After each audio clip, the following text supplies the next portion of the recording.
Hi and welcome back to my channel. Today I will be focusing on ways to help study vocabulary words for the qualitative section of the GRE. This is another video in my GRE video series. In my previous video, I recommended to write down every single word that you didn't know that appeared either on a practice question or when you were doing a practice exam. This is a good idea to have a list to refer to at all times, and I personally kept a running list that I ended up typing up, and it was good for me to always refer to. So here is that list. This is what it looks like. A lot of pages. So here's that list. Okay, so as you can see, it's pretty colorful. I have some green and red on here. So let me explain why. First, you will need black, red, and green in either a pen or a marker. So I have all of those right here. All of the red words have a negative connotation. All of the green words have a positive connotation, whereas all of the black words have a neutral connotation. Let me explain with examples. So this was actually an extremely important tip that really helped propel my studying and gain my interest in memorizing a bunch of big and unfamiliar words. So I just wrote out what I had explained about the different connotations and the different color coding, so the red, green, and black. My first example of a negative connotation word is supercilious. It's an adjective that means behaving superior to others or arrogant. Since this is a negative descriptive word, I wrote it in red so that my brain can make a connection to the word being bad. Placate, on the other hand, is a verb that means to make someone less angry or hostile, which is a good thing, so that's why I wrote it in green. I can now associate placate with green and understand that this word has a positive connotation. Only knowing if a word is good or bad can actually help you in the qualitative section when eliminating answer choices and deciding on an answer when you're stuck between two options. You can think to yourself, oh, is it a negative connotation or a positive connotation that belongs in this sentence blank? And lastly, we have the word myriad. I had a little spelling error there, sorry. It's written in black because it's a noun that means a large number or multitude. This can either be a good thing or a bad thing, depending on the context.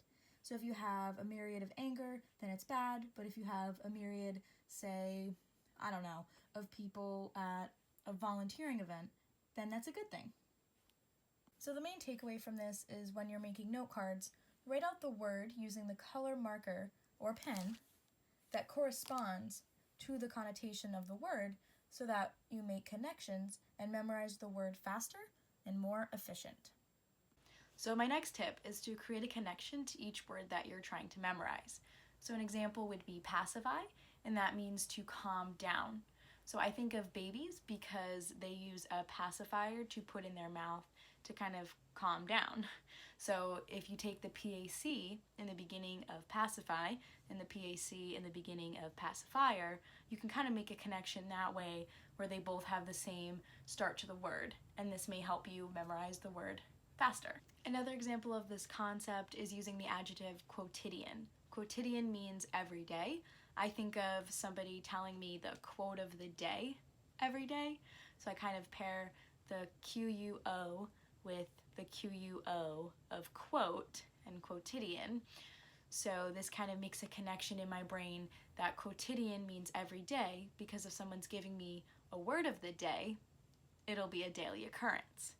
It doesn't have to be that challenging. It can really be as simple as pairing quotidian with quote of the day. So I really urge you to try this technique out because it's psychologically proven that when you're studying something and you make a connection to it, you create more neurons in your brain and you're more likely to remember that connection. My last piece of advice is to group words together that have a similar meaning or the exact same meaning.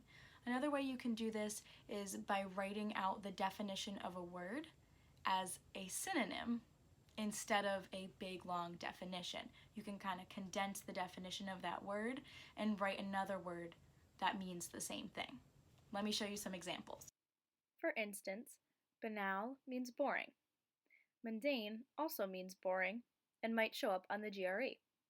In this case, you can write the definition of banal as mundane so you can tackle both words at once and memorize that they both mean boring. This is a huge exercise that will help you with questions on the GRE that ask you to complete the sentences with two different words that both have similar meaning when used in the sentence. Okay guys, that is it for today's video. If you are liking my content, don't forget to subscribe and give me a thumbs up. For my next video in this GRE video series, let me know what you want to see. I was thinking about focusing on the analytical writing section since I scored the highest on that section, but let me know via a DM at PrePAFitChickVic on Instagram or leave a comment below. Thank you so much for watching and peace out.